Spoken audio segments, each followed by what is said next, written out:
Before we get started with today's podcast, I want to take this opportunity to ask you when the last time it was that you changed out the air filter in your home. Now, would you believe that most people don't change out their air filters monthly or even know that they have to change them out monthly or until they realize that something is actually wrong with their HVAC system? That's why I want to introduce to you Second Nature air filters. Now, what's so special about them?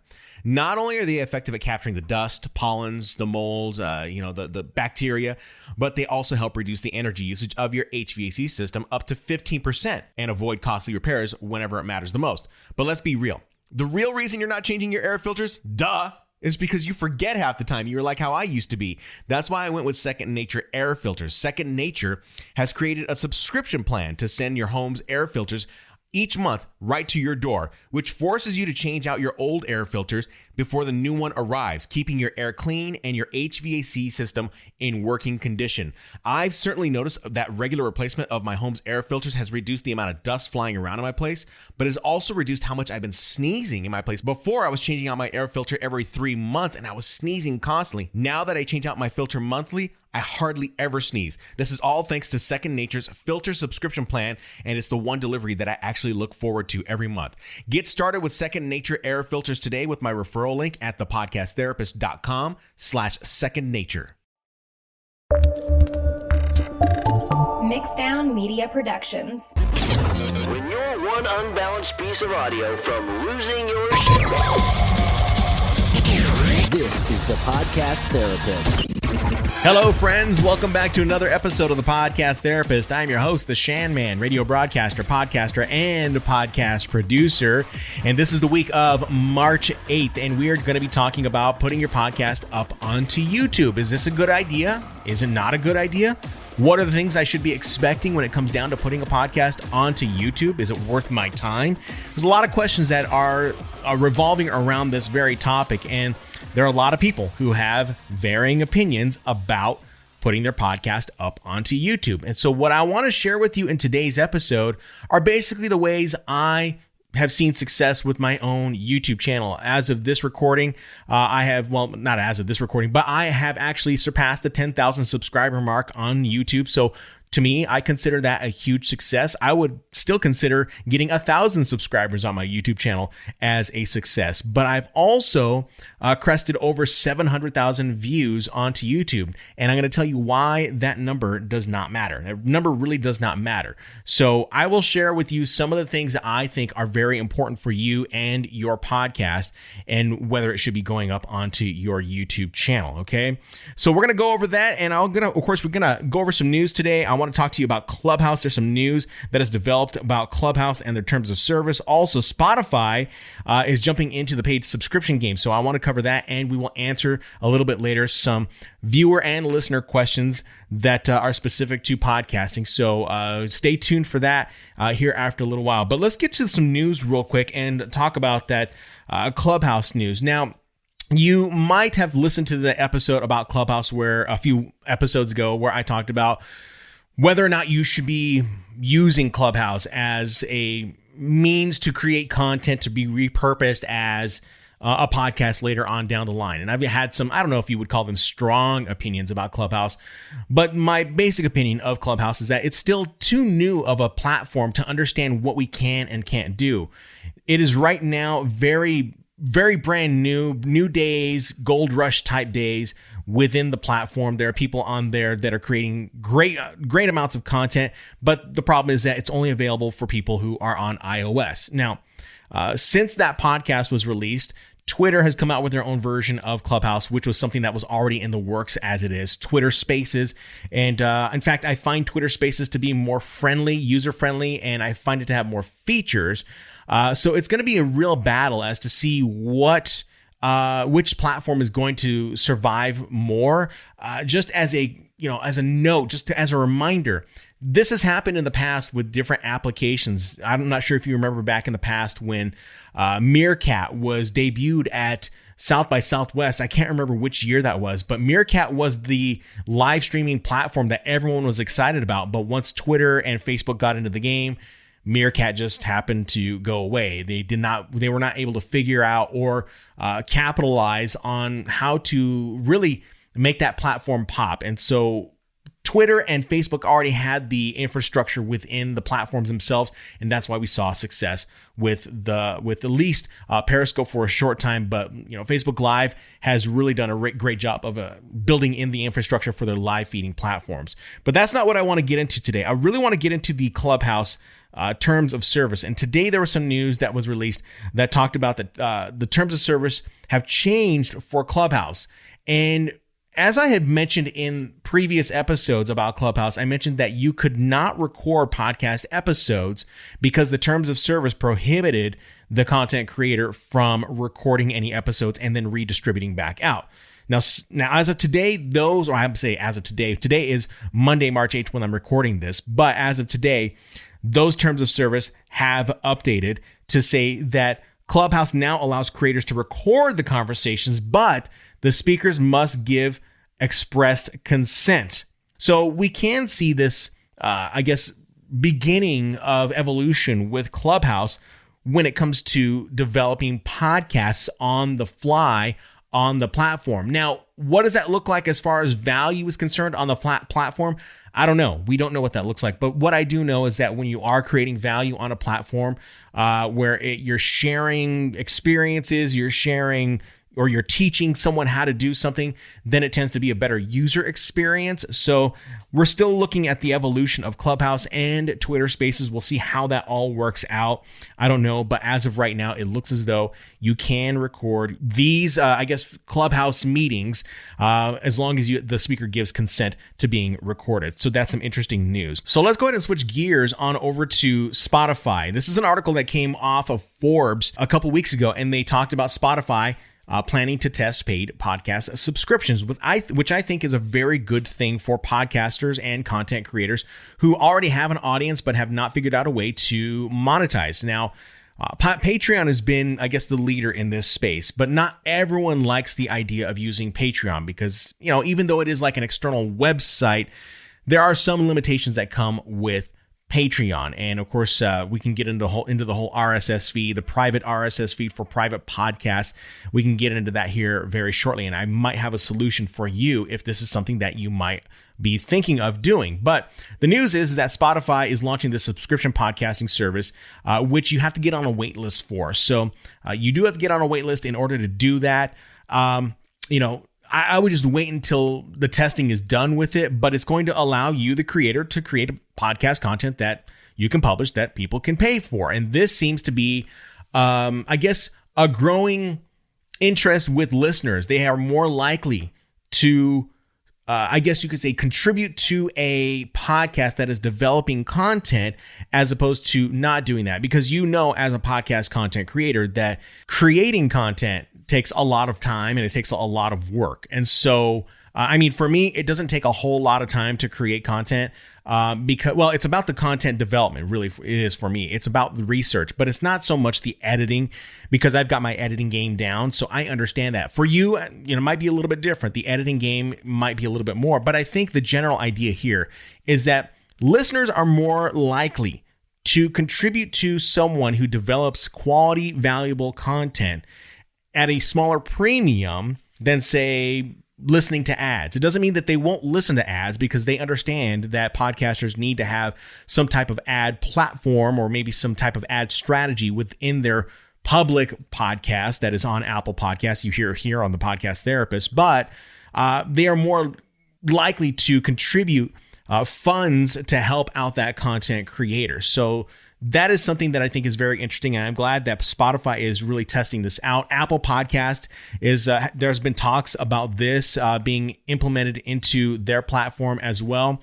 And I know that Anchor, which is owned by Spotify, they have, I think they have an option for you to create paid podcast subscriptions with listeners. Now, I think what my opinion is of Anchor. It's not that I hate the company at all, but I do not find the platform to be as effective as I think it could be for a free platform. If it were I would like to see Anchor to be like the YouTube for audio podcasting, but they fall short.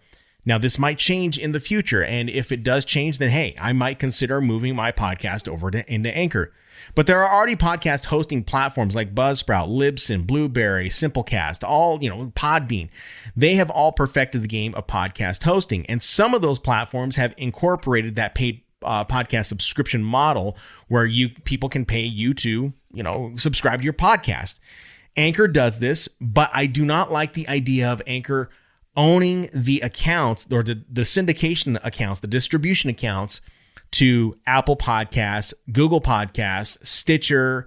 What is the other one? There's a couple of others that are out there, but those are for the most part are the ones that I'm most concerned about. The majority of people who listen to podcasts are listening on Apple Podcasts. It's still the dominant podcasting app, although Spotify is probably going to take that over because it is a little more ubiquitous. People can use it on every platform, iOS or Android.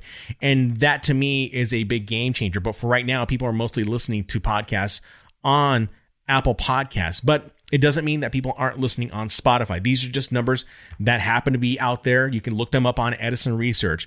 But this is something that I think that you should be considering and thinking about later on down the line with your podcast, or maybe it's something that you want to incorporate right now. Now, I want to jump into this topic of how you would position your podcast for someone to be a paid subscriber. This is all part of an article that Tom Webster of Edison Research had written, I believe on the same week in which this article from Forbes was released. And he has no problem with podcasters looking to get paid subscriptions, but he thinks as though, and this is just my interpretation of what his article is all about. He wrote an article that talked about subscription confusion and the state of podcasting data. And the problem is that when you ask someone to subscribe to your podcast, just as you do right now, there is still a part of the population who listen to podcasts who think that you are paying to listen to a free podcast.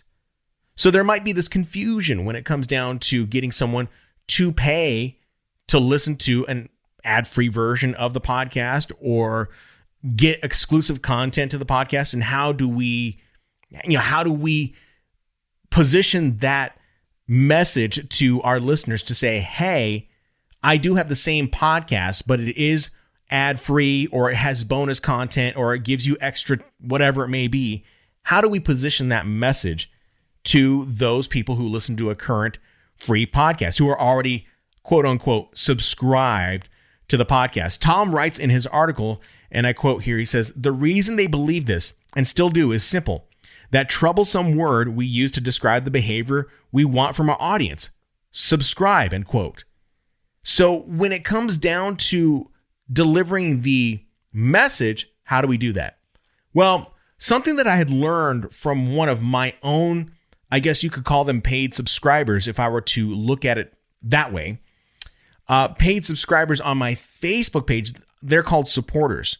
And the way that one listener told me to position it to make it not sound so, I don't know, salesy gross, he said, just call it a contribution. You don't even have to call it a donation. You're just contributing to the podcast.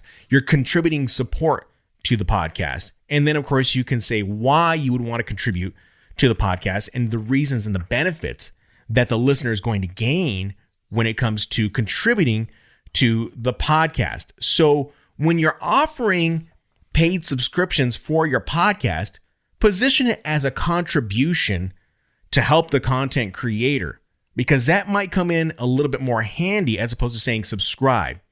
So I want to illustrate real quick what that looks like, because when we create free content for our podcast and we distribute it to Apple Podcasts, Spotify, Google Podcasts, all those platforms, I want to illustrate what that looks like for you when it comes down to getting a paid subscriber. Now, as you have heard me talk about in previous episodes, you've heard me talk about the sales funnel. And I talk about this, I'll leave a link for that podcast in the show notes for today so that you can go ahead and check that out. But I talk about the sales funnel and what the value is of the free content that you are delivering in those podcasts. When you deliver free, valuable content, hopefully you can build up enough trust within your listener or your viewer or your reader to where they would be more than willing to contribute to your efforts, because they know that not only is the content valuable, but it does take time. So when we publish a podcast, that is the free version. That would be considered our, what they would say in an industry term, our lead magnet. It's something that we are making people aware of when we want them to come into our orbit or our universe or our space, and they get this valuable content. Within the podcast itself, hopefully you are able to promote that there is a premium version or an ad-free version of your podcast somewhere along the lines, to where people can get these podcasts maybe early, maybe they get extended content, maybe they are getting, it's ad-free. Maybe within the paid version, you're adding maybe an extra episode. I mean, the ideas are really kind of endless when it comes down to this. You can get many examples from the Patreon models, but this is something that I think you can consider. So we start with that free piece of content that we are distributing on those platforms, and then we embed some type of awareness that we have a paid platform in order to get someone to come in and listen to our podcast ad-free or pay for that content. So that's a real quick sales funnel. So once they come in and they subscribe, then you're delivering on those promises. Now, what are those platforms, and what are some of those platforms that we can use? Well, you've obviously heard of Patreon. You can definitely do that. I have friends who do this already. In fact, I believe, and I talked to him last week, my friend Jimmy Wisman from the Crime and Sports podcast and Small Town Murder podcast. He talks about how they rank in the top 20, I think, of Patreons or patrons on Patreon for getting, I guess, I don't know, you would call them donations or contributions. So that might be a good idea to go look at what they are doing and maybe listening to their podcast and finding out how they are getting people to contribute to their podcast.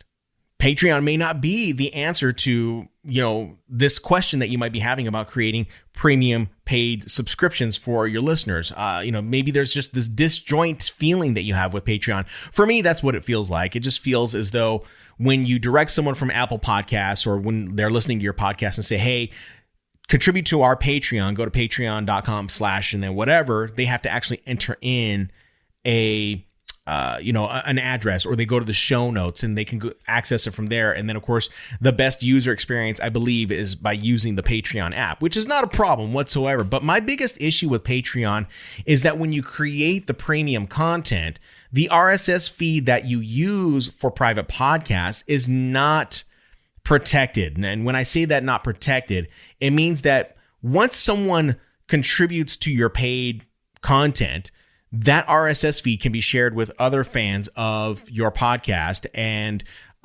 it's not giving you, the content creator, all the money. Now, let's say that not everyone is like that. Let's say and assume that people are going to be honest and they're going to pay the content creator the money. But I don't like that lack of security when it comes down to the RSS feed. So that's my biggest problem with Patreon. Maybe they have fixed that. I don't know. I don't play on Patreon as much as maybe I should, but it's just something that I don't plan on using for paid subscription models. Now, there are other hosting platforms that utilize this. Libsyn allows you to do this with their service plan. Now, you have to have, I believe, as a requirement, a certain amount of downloads. I believe you can check that out for yourself on Libsyn's website. But I also know that whenever you create premium content and you put a price on it, that I believe Libsyn takes a larger cut than normal for those services. So that might not be an option for you.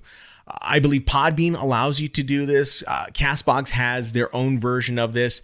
So you can do your research on this. But I have come across a platform called Supercast that pretty much is everything that I was thinking when it came down to creating this content itself.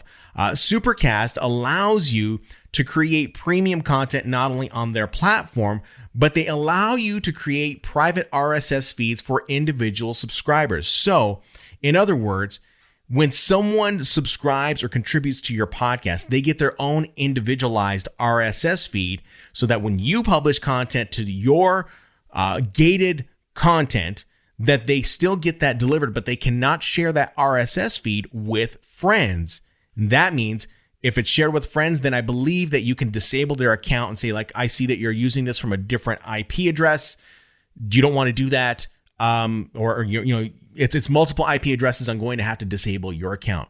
That's what I would want as a content creator. I'd want some layer of security.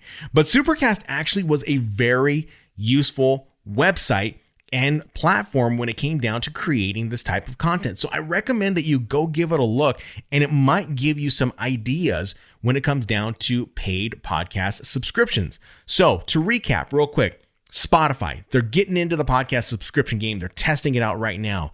Tom Webster is trying to figure out, or has this problem with how we position to get people to subscribe to our podcast in a paid manner.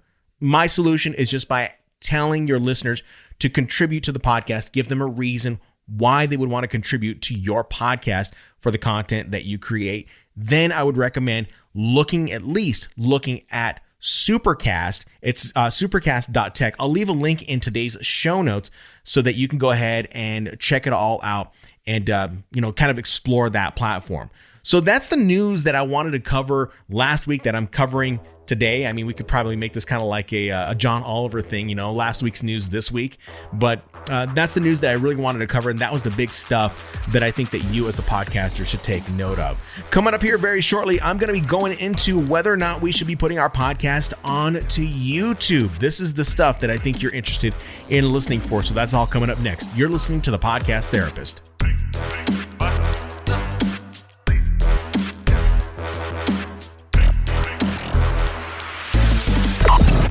The Podcast Therapist. Right now, you might be in the middle of the research phase of launching your podcast. Maybe you've gotten some equipment, signed up for a Zoom account, and have recorded a few podcast episodes. But what steps do you need to take when it comes to a successful podcast launch? Would you believe the biggest mistake podcasters make is the launch sequence? Seriously, just like a space shuttle has a sequence to put astronauts into space, podcasts have sequences to put a podcast in the marketplace successfully. That's why I created the podcast launch checklist. After helping numerous clients build their podcasts, I developed a step-by-step guide to help podcast creators just like you have a clean launch sequence without wasting time.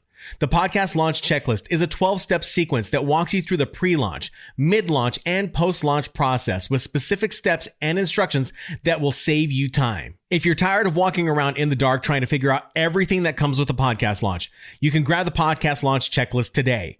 Visit thepodcasttherapist.com/PLC and use the code PODTherapist, all one word, to get 25% off this checklist today. Today's episode of The Podcast Therapist is brought to you by the Adobe Creative Cloud. Creativity is everywhere, and all you need are the right tools to turn those creative ideas into reality.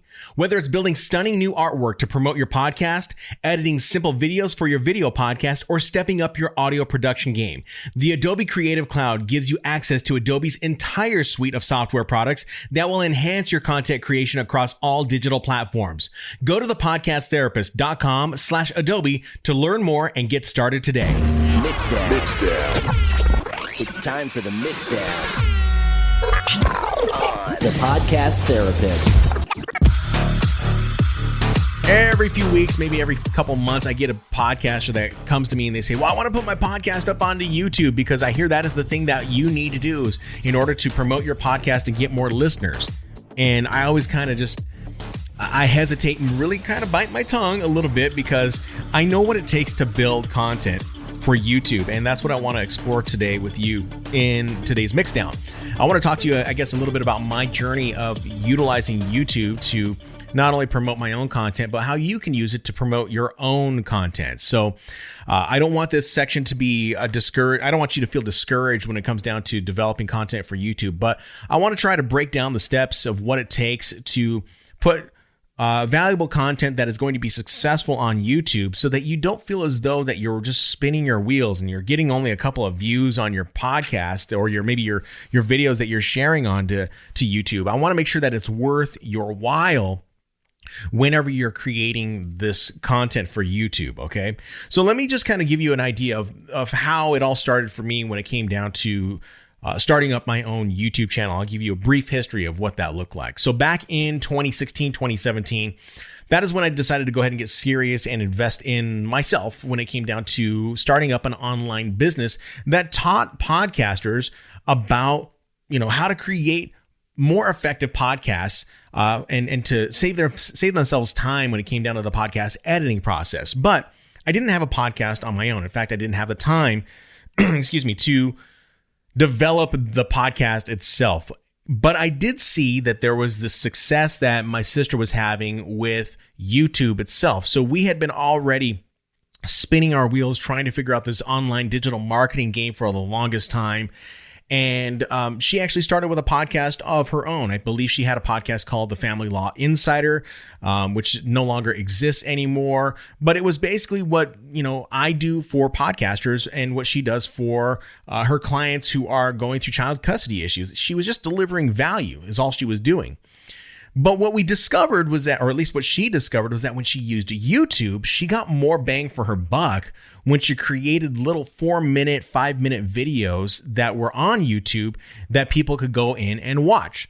And so I started to gain this inspiration from my sister because I thought, wow, man, she's getting a lot of views. And then eventually someone caught on to one of her videos, shared it out to their network, and then her channel just exploded with subscribers. And I believe back in 2017, 2018, I believe she had 12,000 subscribers. And since then, she's doubled that. I believe she's up to almost 30,000 subscribers now on her YouTube channel. That YouTube channel is called Command the Courtroom. I'll leave a link for that down in the description of this particular podcast. If you go into the app, you can find it there. But that's where I gained my inspiration. And I thought, well, if she can do this, I can definitely do this. But I thought, I probably should establish some authority as a podcaster if I'm going to create a podcast channel on YouTube about podcasting. And I thought, God, and that was the thing that was kind of holding me back. But then I thought to myself, you know what? No, screw that. Because you know what? I've been in radio for almost 20 years at that time. At that time, I was probably in my 19th, 18th year of radio.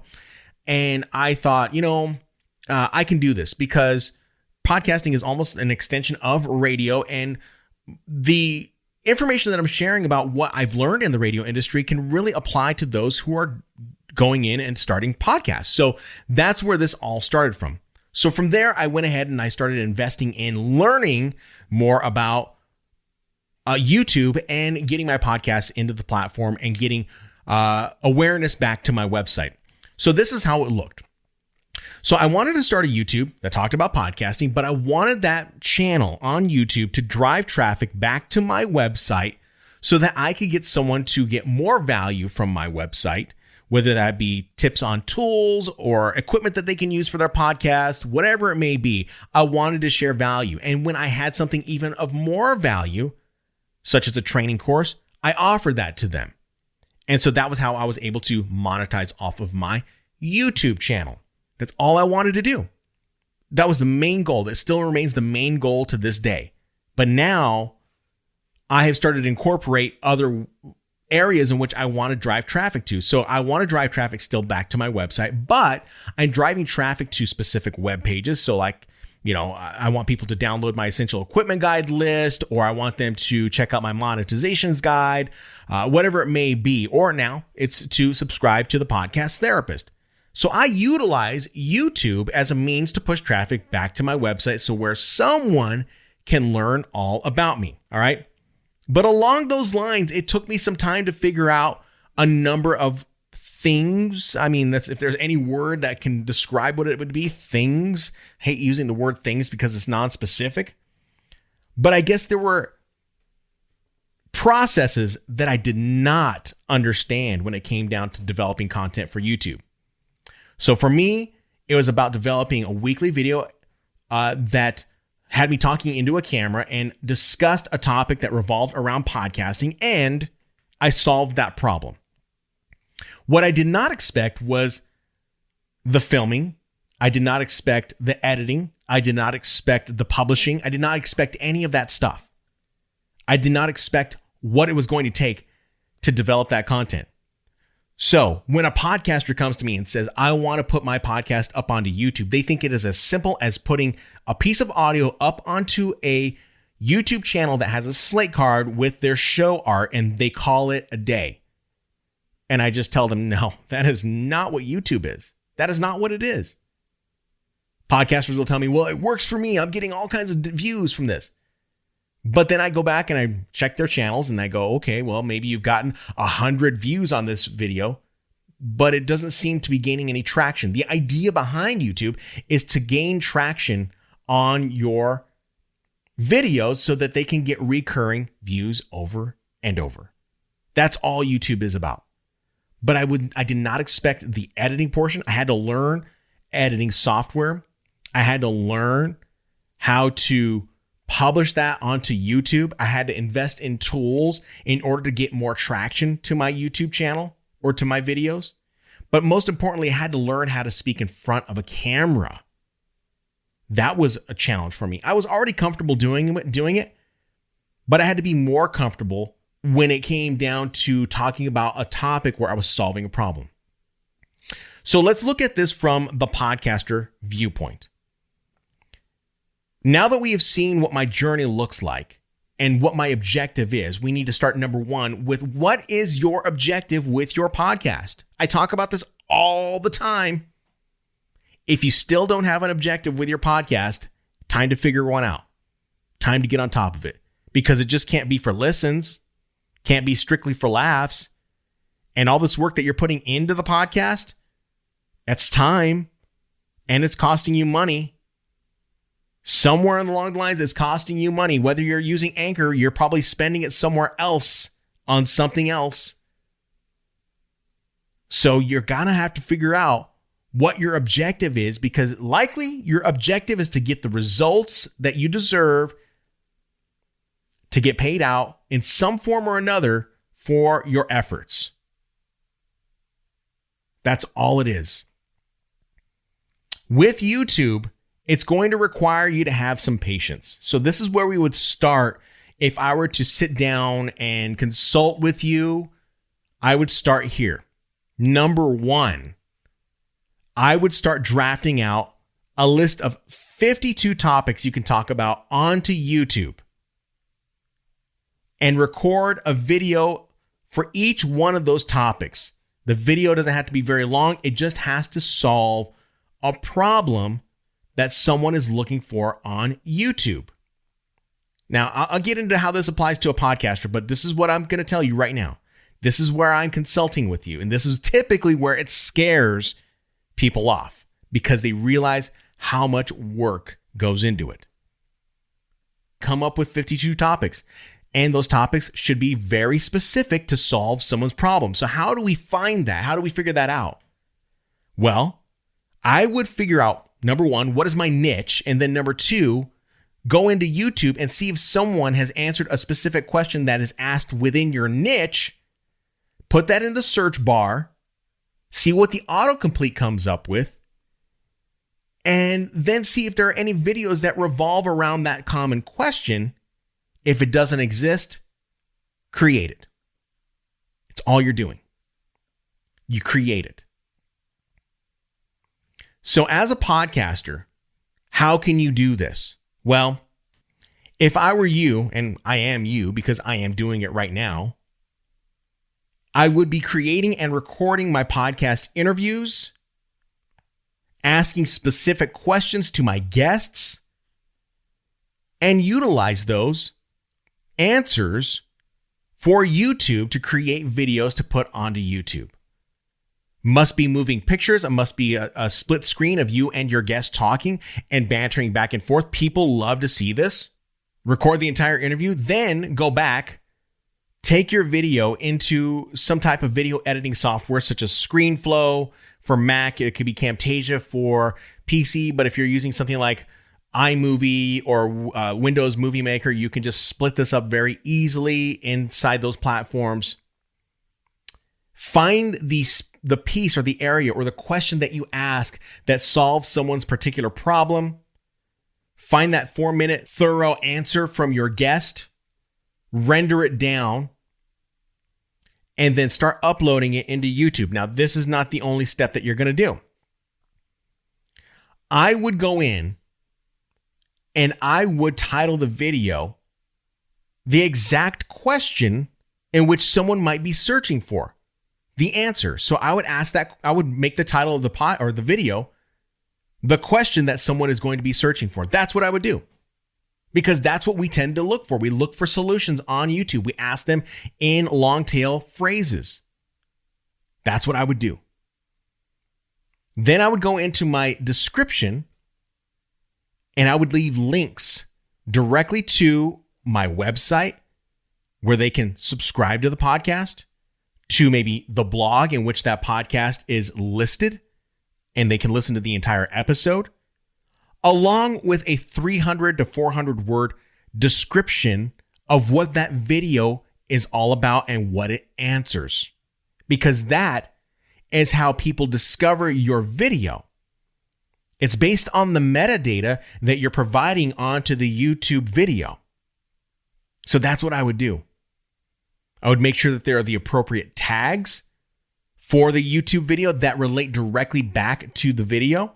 YouTube has said tags don't matter, but I still put tags anyway because I feel it does matter. It does help with the discoverability of my YouTube videos.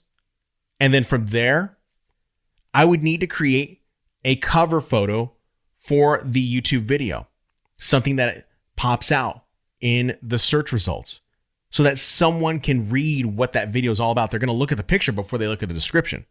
That's what I do, at least. So you need to figure out whether or not you need to be using Canva to create these cover art pieces. So once you've uploaded those, then you got to go in and you have to start optimizing it even more.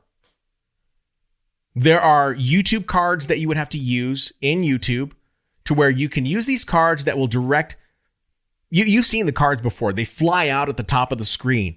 And typically they ask someone to take an action. There's typically calls to action to go somewhere else, to watch maybe another video, or to go to a website, or to download something for free. That's what you could use YouTube for with those cards.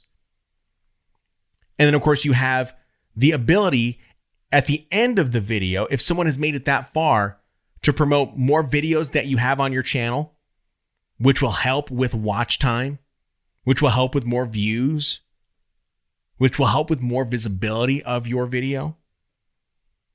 And also allow you to push people to go and download a guide or get on an email list or some way. Something like that, okay? Just doing something like that so that you are optimizing the video for more interaction with you. But podcasters come back to me and they say, well, I'm just going to put the full 30-minute video up onto YouTube and it's just going to have a slate card with my podcast art, and then we're going to call it a day. I'm going to tell you this right now. 12, 14, 16 videos that are 4 minutes apiece do much better than one 30-minute video on YouTube. Because of the nature of how we consume video on YouTube, we consume shorter pieces of videos or shorter pieces of content and move on to the next onto YouTube because the watch time in YouTube's eyes is more valuable than the views. The watch time allows you to stay onto YouTube longer than it is with the views. Views don't matter, really. I mean, they do matter, but that is a metric that I think that is a big misconception with podcasters. They think, well, it's just like downloads. Well, I've got 1,000 downloads. Okay, well, out of 1,000 downloads, how many people actually listen to the full episode of your podcast? The same concept applies with YouTube. The views are awesome, but how many people watch the video at length? How many of them watch the full video, or how many of them watch at least 75% of the video? This is what's important here. And this is where I'm going to tell you, the podcaster, this is why it's important. I don't think it's valuable enough to put your full audio up onto YouTube as a podcast with a slate card of your show art. It's not valuable because they are not interacting with the video. It's just up as passive content. But when you're creating shorter videos, you're creating an activity on YouTube to where people are taking actions on the app itself, which leads them to either go back to your podcast and leads them to go back to your website, leads them to go back to downloading a guide. You want them to have an interactive process on YouTube as opposed to a passive process on YouTube. So let's do a real quick recap, all right? We're going to record an interview with a guest. Once we're done recording that interview, we're going to pull it down. Say we're using StreamYard, Restream.io, I don't know, Riverside.fm, Squadcast, whatever it may be. You're recording that interview, that podcast interview beforehand. You pull that video down, you find the clips that are going to be used as individualized, shorter videos that you put up onto YouTube. You title your YouTube video to be a term in which someone is going to look up that is a common question within your niche. You title it that. Then you go into your description and you create all the valuable metadata along with a 300 to 400 word description of what that video is all about. And you add useful tags that are about that video.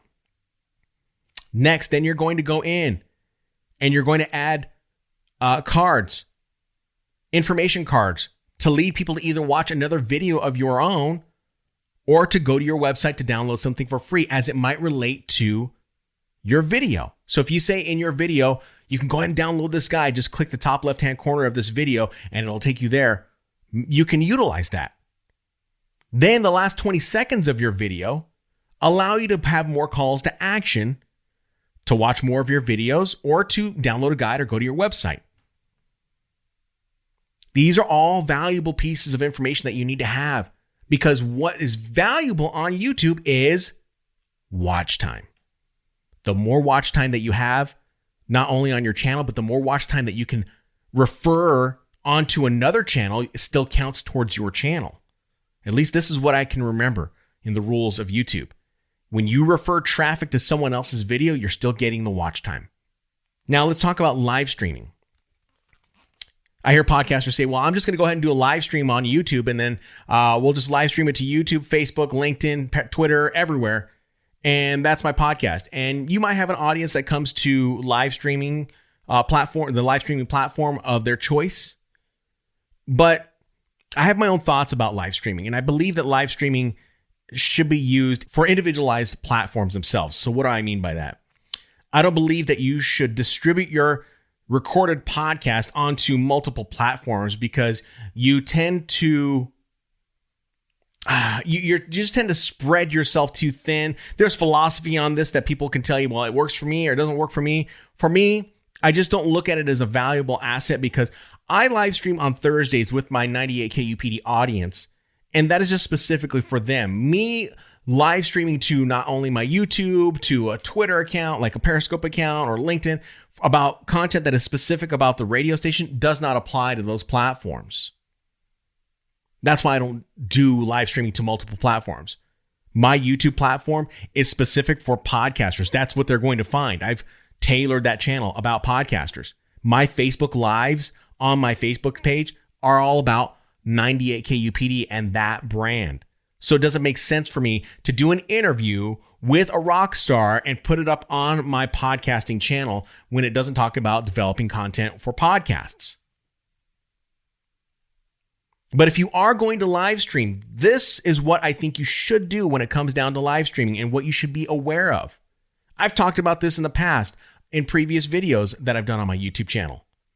What I've discovered when you live stream and you do a live stream with an audience, the audience goes there to engage with you.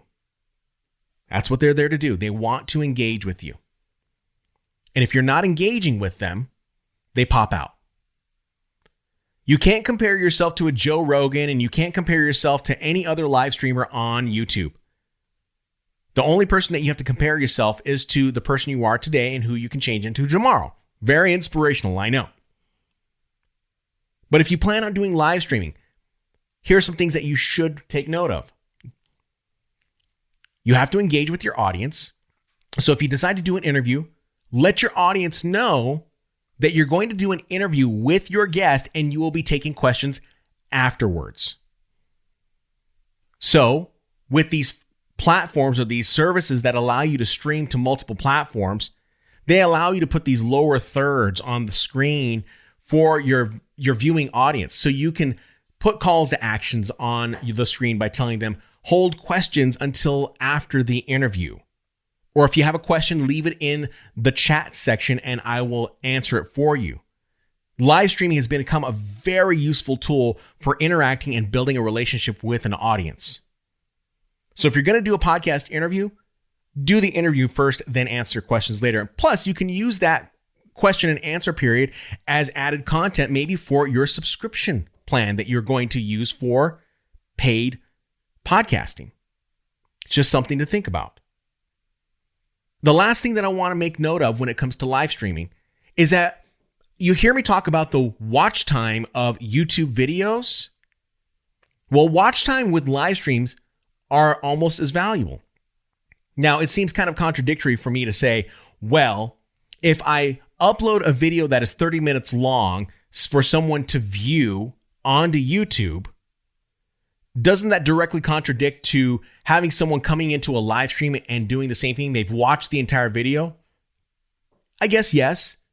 In other words, does it mean that I should leave that video up onto YouTube that has been live streamed? I don't like to leave those videos up. I just unlist them. But they help me acquire more watch time when they're done live. So I would much rather have that watch time when they're done live as opposed to just letting it hang on to my YouTube channel where the content is in longer form. And that longer form content tends to not perform as well. As I said, I would much rather have, 12, 13, 14, 15 videos that are 4 to 7 minutes long as opposed to one 40-minute video, because those shorter videos tend to keep people on the YouTube platform longer. And when you acquire the watch time, the better your channel shows up and the better it is for the algorithm. So I would do live streams for the watch time, but make it a regular and consistent habit if you're going to be doing a guest every week. Build the behavior of your viewers to know that you are going to be going live with someone on one platform.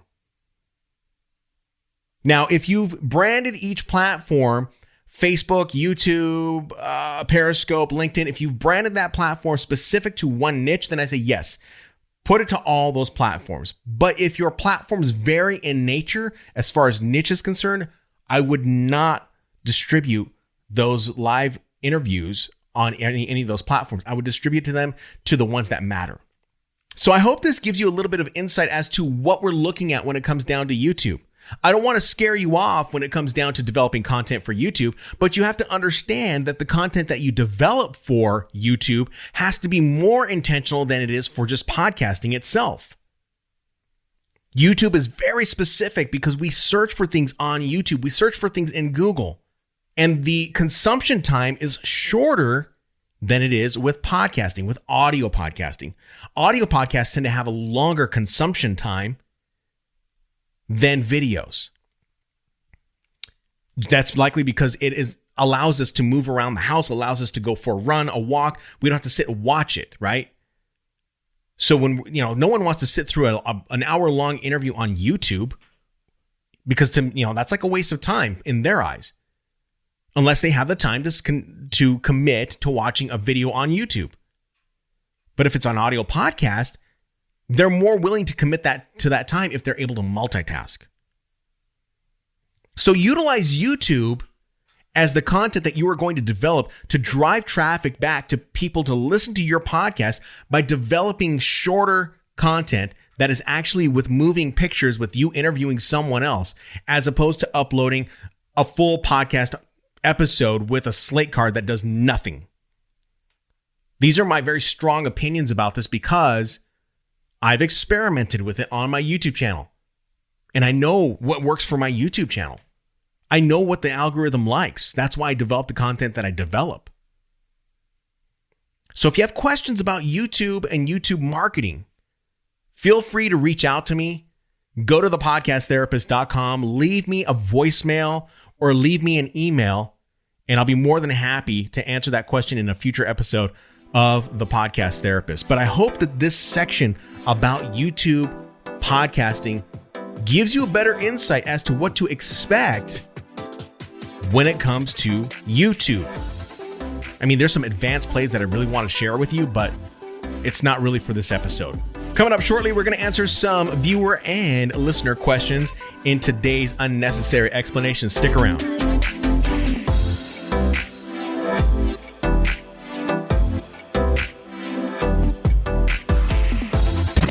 The Podcast Therapist. To a lot of you, coffee is the nectar of the morning wake-up gods, right? I totally love that feeling, just like you, of being awake, especially as I get older. Adulting tends to get a little bit harder. It wasn't until I made a visit to the doctor a few years back and I was diagnosed with hypothyroidism, and I had to give up all of the caffeine in my life, including coffee. You see, even though caffeine can wake you up and make you feel alive for some part of the morning, it also has side effects like the jitters, anxiety, and you'll get terrible sleep, all of the things that I was experiencing. That's when I discovered Mud Water. Mud Water is a coffee replacement with 1/7 the caffeine of coffee that actually gives me energy, focus, and immunity without jitters, crashes, or a downside. So what's in it? Mud Water is a mixture of herbs, spices, and magic mushrooms that dial in on your immunity, boost your clarity, creativity, and your mood. I can't tell you how much of a difference it has made in my life in the last few months. So lose the jitters and find more focus with Mud Water. Get your Mud Water starter kit today at thepodcasttherapist.com/mudwater. That's thepodcasttherapist.com/MUDWTR to learn more and get your first can and frother today. Unnecessary explanations. The Podcast Therapist. Unnecessary explanations. You're always welcome to reach out to me at thepodcasttherapist.com and leave a voicemail or email. You hear me always talk about this. I encourage it, and I will be more than happy to answer them, your questions on a future episode of The Podcast Therapist. So please do so. It could be about anything. I mean, you can ask me just about anything if you want. It's at this point, but mostly people are looking for podcast production questions that need to be answered, or what it takes to start up their website, and I'm happy to answer that for you. So I've got 2 emails I want to cover today, and I'm going to only cover a couple of questions in one of the emails, and then the other one I want to go a little bit further and talk about someone wanting to buy someone's podcast. So we'll get into that here very shortly. But the first email I want to jump into is someone from named Donald, and his email reads, "Hey Shannon, I was listening to your podcast tonight and I enjoyed hearing about how you came up with its name. I was inspired to ask a few questions, although the answers might be obvious. The processes and detailed steps to getting started are rather unclear to me, and I would like to avoid making unnecessary mistakes if possible. Number 1, once a domain name is purchased from GoDaddy, is it yours, meaning unavailable to others across all other websites where people purchase domain names? So, Donald, the answer to this question is yes. Once you purchase a domain name from GoDaddy, that domain name cannot be purchased through any other provider. You cannot go to Bluehost and try to purchase your domain name if you've already gotten that domain name. So like for the Podcast Therapist, when I purchased it through GoDaddy, you could not go to Bluehost, you cannot go to Whois, you cannot go to HostGator. When you purchase your domain name, you reserve that domain name, and no one else can get it. So that answers your question right there. He has a second question, number 2. If so, is it safe to begin building a presence and sharing business ideas with talented strangers on Fiverr and Upwork for website and logo designs? So the answer to this is yes. I would definitely start working with your designers from Fiverr or Upwork to start building out your website. They're likely going to help you build out a WordPress website, but if you want to go advanced and want something that's a little more robust, go into something like Kajabi. That might be a little bit better for you whenever it comes to you developing your website. Number 3, his question says, would you recommend going back and purchasing the remaining suffixes like .org or .net, or is having a .com enough? Well, since you're just starting out, Donald, I would just say that having one domain is going to do it. I guess if you're like a Facebook, I know they have purchased numbers of domains, misspellings of Facebook, so that the domain points back to Facebook itself. But in your case, you don't have to do that. That can cost a lot of money when you're purchasing multiple domains. So I would just say have your main domain. You don't need to get the .net or the .org or the whatever it may be. You could just go ahead and have the main domain and just work from there. It should work out. But there are deeper strategies that you can utilize when it comes down to buying domain names, especially if you have digital products that you are purchasing. You could certainly utilize domain names in another outlet as far as promoting those products and services. That's a higher level thing that I can talk about at another time. And we'll answer one more question. And he says, have you found Whois protection to be secure and reliable? So from what I understand about Whois, and typically when you purchase a domain name through GoDaddy or Namecheap or wherever it may be, you are asked to maybe sign up for privacy protection. And the way I've understood it, and maybe there's someone out there that knows it better than I do, but the way I have understood Whois and the protection of your information is that when you purchase this as an add-on to your domain, it leaves your information private, or it keeps your information private away from marketers. So when I purchased the shanman.com and I purchased the podcasttherapist.com, I did not get this Whois protection, and I started getting marketed by a bunch of companies wanting me to, go into their, help build a website or anything like that. And so eventually I just purchased, I believe, Whois protection on one of them, I believe, and I don't get those emails anymore. So it does come in handy, I believe. So that's something that you might want to consider, but it is an added premium when you go in and you purchase your domain name for your podcast. So thank you for the questions, Donald. I really appreciate it. Next, I want to jump into a question that came in from Russell Corey.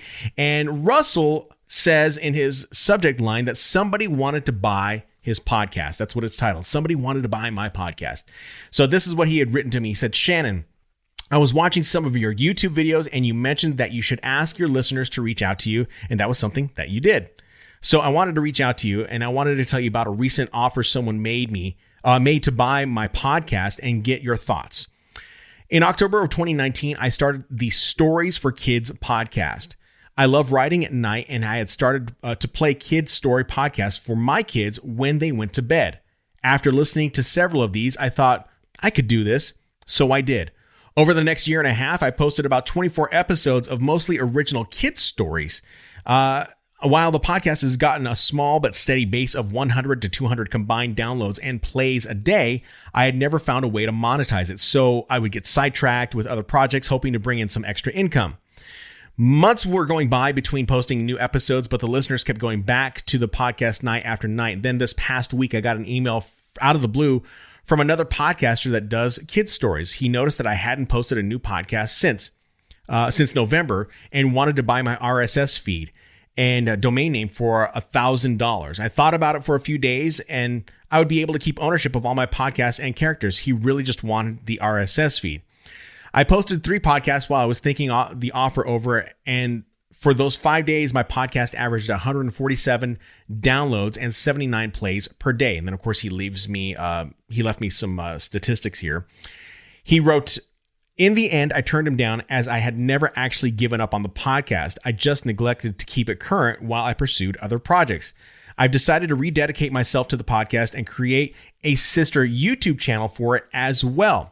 I found your videos useful, but was wondering if you had any advice for my situation and the best way forward to monetize a kids story podcast. So this is a great question. It falls in line with today's episode.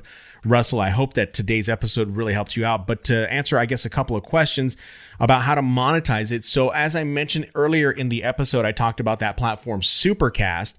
And Supercast might be a way in which you are able to provide more advanced stories. It's for for your podcasting audience. If you're getting that many downloads, typically the number of downloads that you might see as a higher conversion rate of getting people who will subscribe and contribute and pay for your podcast is 1,000 downloads per episode. And even though that is a really good metric and that's a high metric that will show a lot of success, I say that you can always start at any time. Just know that whenever you're getting into paid, you're getting into getting people into paying to listen to your podcast, it might be a slow growth when you first start out, but I would say you can go ahead and get started. I would look into Simplecast. I'm sorry, not Simplecast. I would look into Supercast, the platform that I talked about earlier in this podcast, as a means to get people to subscribe to paid content or maybe additional stories that you might want to write out and put up onto that feed itself. That might be something of value.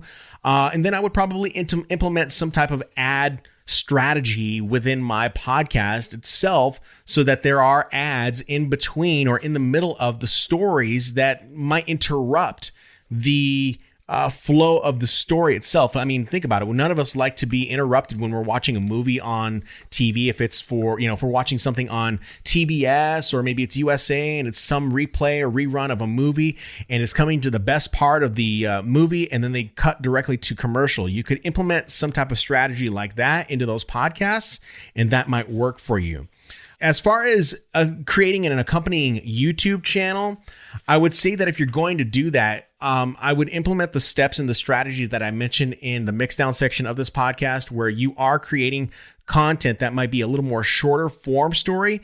So maybe you're creating a 10-minute story and then leading people back to your website to where they can listen to your podcast, or maybe leading them back to your podcast platform so they can listen to more extended versions of your podcast. It's really going to be kind of up to you, but when you're developing and reading these stories, especially when it's something that is so utility-based like yours, where you're creating stories for children, and likely it's parents that are looking up this information, they're looking for stories that they can tell their children. Maybe you create that exact YouTube channel. I don't know. I mean, it's going to have to be up to you. But I would really look into it, and I would start titling out stories and making them searchable for my viewing audience. And so I would use YouTube as a way to create free content to push them back to the paid content, if that makes any sense. So that is basically my opinion, really. So I certainly hope this helps out. If you have a question for me, the podcast therapist, I'm more than happy to answer it for you. Just head on over to thepodcasttherapist.com and leave me a email or a voicemail, and I'll be more than happy to answer it for you. So I hope you enjoyed this week's episode. In the meantime, thank you so much for tuning in. I really do appreciate it. If you have any questions about anything whatsoever, again, you can always hit me up and I'll do my best to answer them for you. In the meantime, I hope you have a great week, and we'll be talking to you next time. Take care.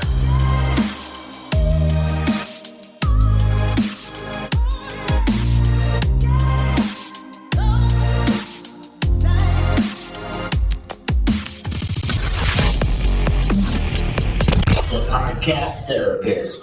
Mixdown Media Productions.